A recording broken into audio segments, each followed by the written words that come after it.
Alright guys, the coronal mass ejections, the CMEs, we were expecting 4 of them, plus the coronal hole stream, did impact Earth, and it did not do too much to the magnetosphere.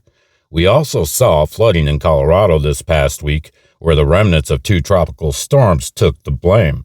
Now once again, they were cloud seeding, and we saw this play out in Texas over the summer, where they said cloud seeding had nothing to do with the storms, that it was the remnants from another storm. And we also saw this in Alaska, where they say Typhoon Halong, those remnants caused the flooding in Alaska, and I showed you the radiation coming out of the Earth itself. We also know that there were plenty of ionospheric heating facilities that were active, and I've shown you that in the prior videos as well. All right, let's get right into it.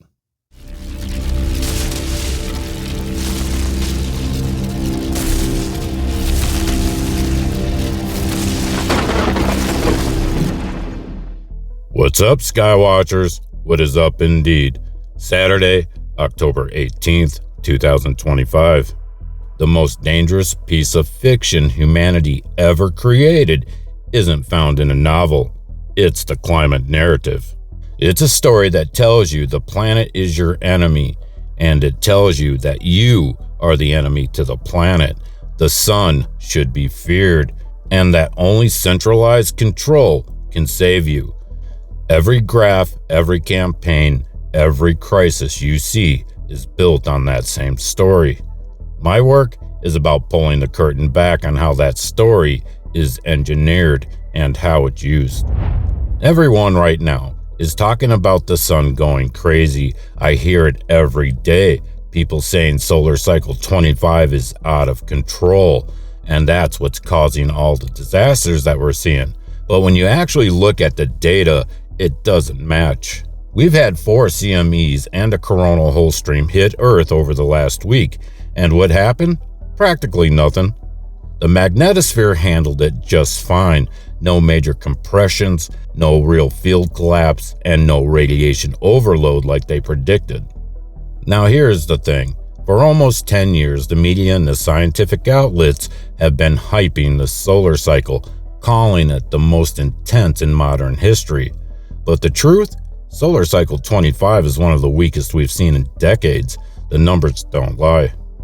What we're really seeing? It's another psychological operation, a campaign designed to make people fear the sun.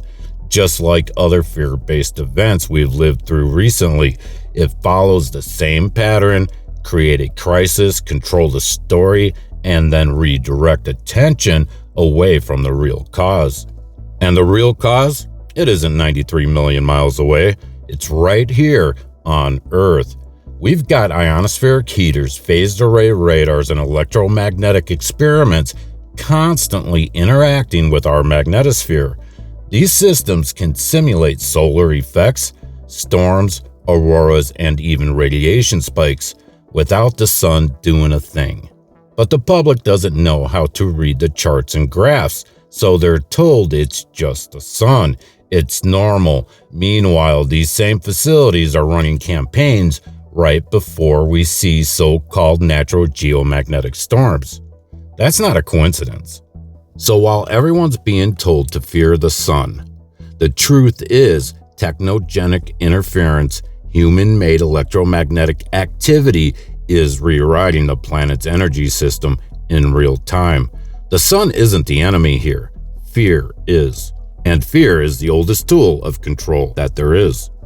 Alright guys, I made a post yesterday about the government shutdown and the atmospheric aerosols that we're still seeing dispersed over our heads. I mean, hundreds of people from all over the country jumped in, showing photos and videos of their skies.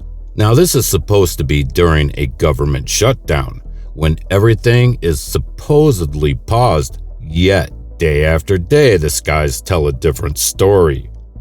You don't have to be a scientist to see it. Just step outside, take a look around, and trust your own eyes. Because once you start paying attention, really paying attention, you start to realize that the illusion is cracking, and that's where the truth starts to shine through.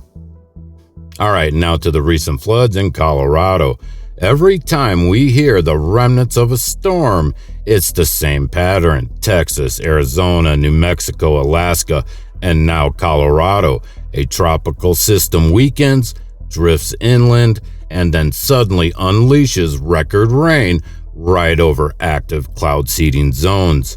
In southwestern Colorado, the remnants of Priscilla and Raymond dumped more than 3 inches on Pagosa Springs and 4 inches near Velocita Lake, flooding homes, washing out bridges, and forcing hundreds to evacuate.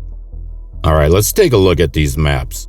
The cloud seeding permits and the October 2025 flood warnings, it's a match. The same counties that seeded for drought relief were the same ones that flooded. And here's the deeper layer nobody talks about. Electromagnetic radiation and high-frequency microwave transmissions can energize and activate the very aerosols and seeding particles released into the atmosphere. Once charged, those particles attract moisture faster, amplifying condensation and rainfall far beyond what nature intended. Just 3 days before the flood, KUNC News ran a story bragging about new tech to make the rain above Colorado. Then it rained, and it didn't stop. Coincidence? I don't think so. The timing, the maps, the outcome, they all line up a little too cleanly. We're being told to fear the wrong things: the sun, the weather, the planet itself. None of these are our enemies. We should be talking about the systems manipulating these storms, the stories built to blind us, the technologies rewriting nature in plain sight. Because the moment you stop fearing the illusion, you start seeing the design. Alright guys, I'd like to take a moment and thank the supporters of this channel. VK Arm and Sylvia Dunn, you guys really outdid yourselves. Much love and many thanks. Okay, Skywatchers, stay aware, be prepared, and until next time, keep looking up.